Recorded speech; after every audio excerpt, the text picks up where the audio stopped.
Yaxshimisilar telefon ko'ruvchilar, menlarniki hozirgi vaqt xayrli bo'lsin. Biz bugun shu Oqsunniki Shayar naysida, hamish bag'chidilam, gonchangdilam, odatdagi bir qisqani bir ziyorat ilib bormoqchi. Mayaqib manglar.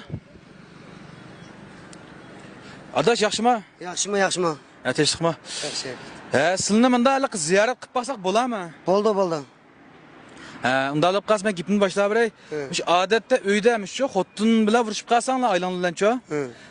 Qanday bir taraf qilasizlar masalani? Xotin nima? Xotinni zamdi, lekin nozima saymoqullah. Yaman ko'p bo'lib ketdi hozir hamda. Lekin andima bisham qizlarmi, bakcha haqiqatan-chu. Shonurg'a erlanim qo'qit etgan hozir. Patlab zot, o bu. Lekin öyle 1 Desember 2 desem 2 g'azab urib etmay xotin deganni vaqt chiqib mening deganim hisob uyda zot chiqib bakurma zot kun nech vaqt yedi o chiqib uradi so'g'ib bo'ldi o xotinni zot chiqib uradi degan bir qatim zot to'y qo'zib zot o ko'ngil bo'lmaydi o'z ko'z zot jiddiy qus aram bordi o zot bilan bo'libdi hamma filmda bundacha Nurg'adam ko'rdi odamlar Navada abanız gengi planlamış xotinni ko'rib qolsa to'pchan chiqdimi ya uyda. Aylan olib qolsa qanday bo'lar? O xotin bo'lmasa menda da xotin olmasam men. Menga adamzonligim ya va go'y. Xotin chiqsin nima bu? Xotin yo'q odam yedi. Xotin yo'q demay.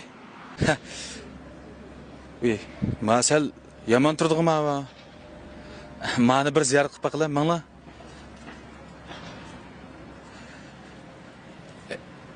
Efendim yaxshimisiz? Yaxshi. Tinchlikmi? Sizlarni ziyorat qilib borsak bo'ladimi? Bo'ladi. Xotin bormi? Baba xotin bor. Dadam aytgan xotin bor. Shu dadam aytgan xotinga sizlarning fikringiz bormi yo'qmi? Fikrim bor, ig'ir. Buni sizning meni ziyorat qilganingni haq ko'rib qolmasa, mana bir chiroyni to'sib o'tasizlar-jimi? Chiroyni to'sitimiz-jimi kina? Undas danglar bir anlab baqili. Bu rostga qilsam, bu xotinni og'anga bak pushaymon qilaman men-chi. Bu jarayon opam dadamlar menga aytmagan majburiy bu xotinni-chi. Bu xotinim shundoq set yo'g'an. Qo'saqi bak amroq. Bak chiqyaydi, men topgan daginimdan misli yeb bo'ldim, men shundoq uruq vejik turman. Chumishdan qilib qoldim deyman.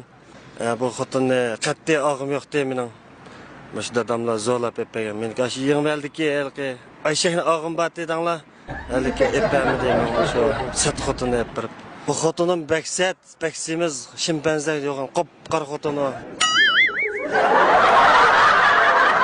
Bu xotinim satlikka, shu bog'chidiki, haliki orangutan, shimpanzlarmi yetamaydi juma. Qat'iy og'im yo'q deyman.